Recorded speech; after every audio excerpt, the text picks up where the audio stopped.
আল্লাহর ওলি সেই যে মহসিন।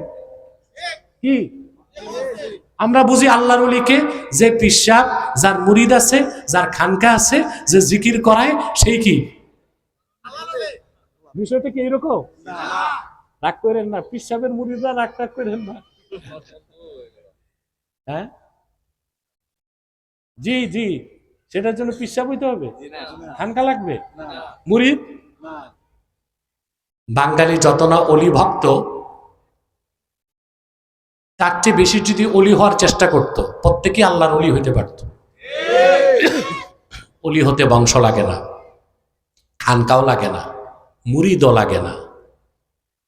আল্লাহ রাব্বুল আলামিন বলেন, আলা ইন্না আউলিয়া আল্লাহি লা খাউফুন আলাইহিম ওয়া লা হুম ইয়াহজানুন।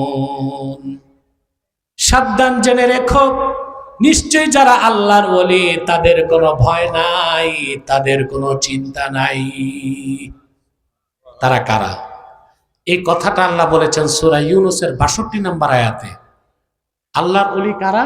৬৩ নম্বর আয়াতে আল্লাহ বলেন, আল্লাযীনা আমানু ওয়া কানু ইয়াত্তাকুন। যারা ঈমান এনেছে, ঈমান আনার পরে আল্লাহর ভয় অন্তরে জাগ্রত করেছে, তারা প্রত্যেকেই আল্লাহ রাব্বুল আলামিনের ওলি হয়ে গেছে। সুবহানাল্লাহ। ওলি হতে দুইটা জিনিস লাগে। কয়টা?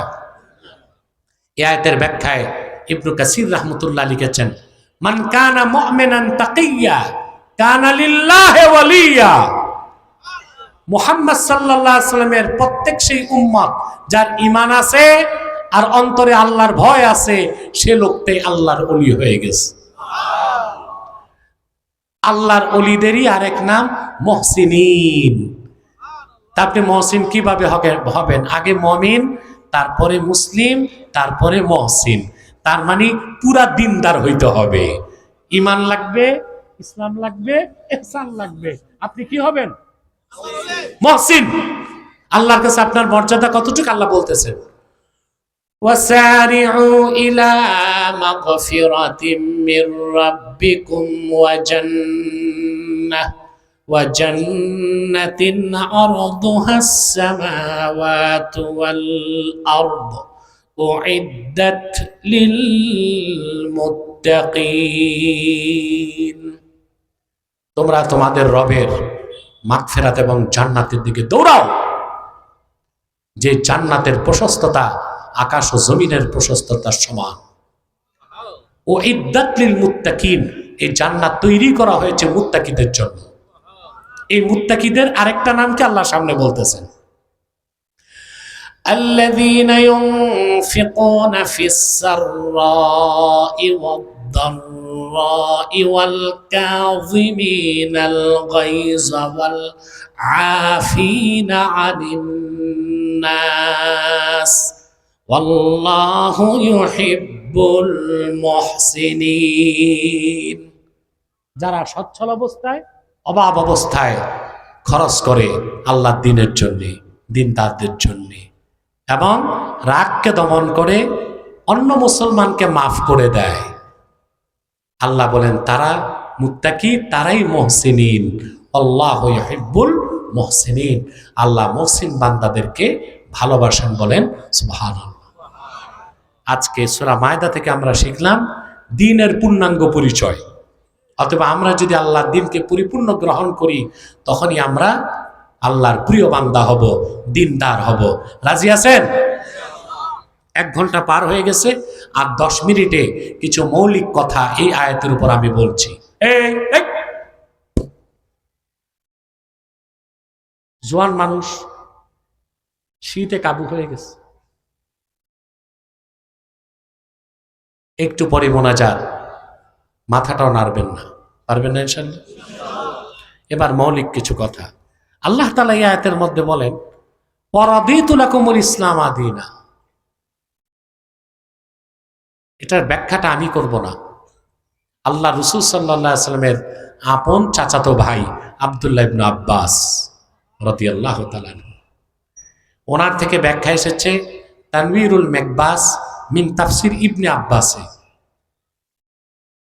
ওয়ারাদিতু লাকুমুল ইসলাম দীনা, এই আয়াতের ব্যাখ্যায় আব্দুল্লাহ বিন আব্বাস থেকে বর্ণিত হয়েছে, এটার অর্থ হচ্ছে ওয়া আখতারতু লাকুমুল ইসলাম দীনান ফাকাত, আমি আল্লাহ দিন ইসলামকে গ্রহণ স্বীকৃতি দিয়েছি, আর সকল ধর্ম সকল মতবাদকে আমি আল্লাহ রহিত করে দিয়েছি। খেয়াল করতেছেন? এখন নাস্তিকদের পক্ষ থেকে কিছু প্রশ্ন আসতে পারে, তাহলে কোন ধর্মই কি মানা যাবে না? না, যত ধর্ম আছে ইসলাম ছাড়া পৃথিবীতে ওরা বসবাস করবে, ধর্ম পালনের সুযোগ আছে, কিন্তু পৃথিবী মুসলিমদের ভূখণ্ড শাসিত হবে আল্লাহর দ্বীনের বিধান দিয়ে। আল্লাহর কাছে স্বীকৃত মনোনীত দিন একটাই, সেটা ইসলাম।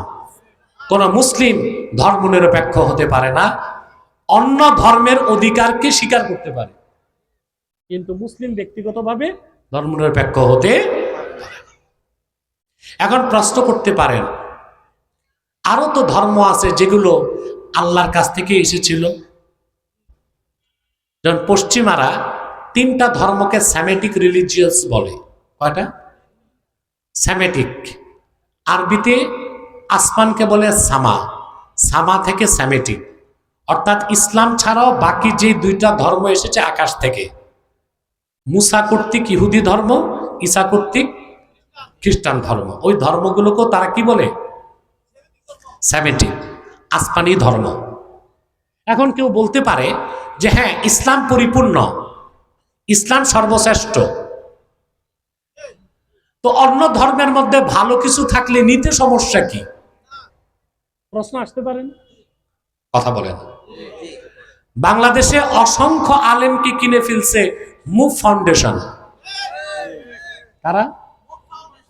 এই আলেমরা এখন পশ্চিমাদের স্বার্থ আদায় করার চেষ্টা করতেছে বাংলাদেশে।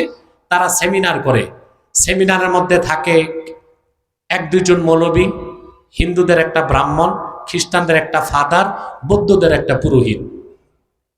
তারপর পিছে ব্যানারে লেখা থাকে আন্তঃধর্মীয় সম্মেলন, ইন্টারফেইথ। বুঝলেন? আপনার সোশ্যাল মিডিয়ায় দেখছেন, আমাকেও কিন্তু সরকার দাওয়াত করছিল গত 2 সপ্তাহ আগে। বুঝেন নাই? ডক্টর ইউনূসের এখান থেকে আলেমরা যাবে, আমাকে দাওয়াত করছে। তা আমি খবর পেলাম ওখানে বৌদ্ধদের একজন থাকবে, খ্রিস্টানদের একজন থাকবে। আমি ভাবলাম এটা কোথায় যাবো আমি এড়াই গেছি, যাই নাই। তবে ঠিক তার পরপর সরকারকে আমি 3টা পরামর্শ দিছি ভারতের বিরুদ্ধে। আল্লাহর কি দয়া, 3টা পরামর্শ সরকার গ্রহণ করছে। আমি বলছি এয়ারবেস করো, লালমনিরহাটে এয়ারবেস চালু হয়েছে। এরপর ইন্ডিয়ার গলা শুকায় গেছে। আমি বলছি ভারত বাদ দিয়া বাণিজ্য করো অন্য দেশের সাথে, এখন বাণিজ্য হচ্ছে। এখন কলকাতায় আলু পেঁয়াজ সব পচে যাচ্ছে। ডাক্তাররা কাঁদতেছে আর ডাকতেছে, ওহে বাঙালিরা, দেবতারা, আসো আসো, 10% ডিসকাউন্টে ট্রিটমেন্ট দিব। আমি বলছি আর কয়টা দিন ধৈর্য ধরেন, ওরা হসপিটাল বাদ দিয়া ওদের ওষুধপত্র মেশিন নিয়ে বাংলাদেশে চলে আসবে, যে যেতে হবে না, আমরা আপনাদের বাংলাদেশি ট্রিটমেন্ট করে দিচ্ছি, বসুন। এটা আমার দর্শন। যদি আমি নিশ্চয়তা পাই গভর্নমেন্ট আমার কথা শুনবে, 70 বার যাব। যখন আমি নিশ্চিত না আমার কথা শুনবে না, শুধু ট্যাগ লাগাই দিবে, আমি যাব না। আমি দূর থেকে পরামর্শ দিব কোনটা ভালো। তো ইন্টারফেথ প্রোগ্রাম করে। তো ইন্টারফেথের প্রোগ্রামের মূল হচ্ছে ইসলাম ইজ দ্য বেস্ট, ইসলাম সর্বশ্রেষ্ঠ। তবে অন্য ধর্মের ভালো কিছু থাকলেও নেওয়া যেতে পারে। নাউজুবিল্লাহ কইবেন না? মুসলমানের বিশ্বাস ইসলাম ইজ দ্য বেস্ট, এতটুক বললে কেউ মুমিন হবে না। বলতে হবে Islam is the best, Islam is the last, Islam is fully completed by almighty Allah. ইসলামই সর্বশ্রেষ্ঠ, ইসলামই সর্বশেষ, ইসলামই চূড়ান্ত, ইসলামই আল্লাহ কর্তৃক স্বীকৃত। এই শিক্ষাই আজকে আমরা পেলাম সূরা মায়দার 3 নম্বর আয়াতের প্রথম অংশ থেকে।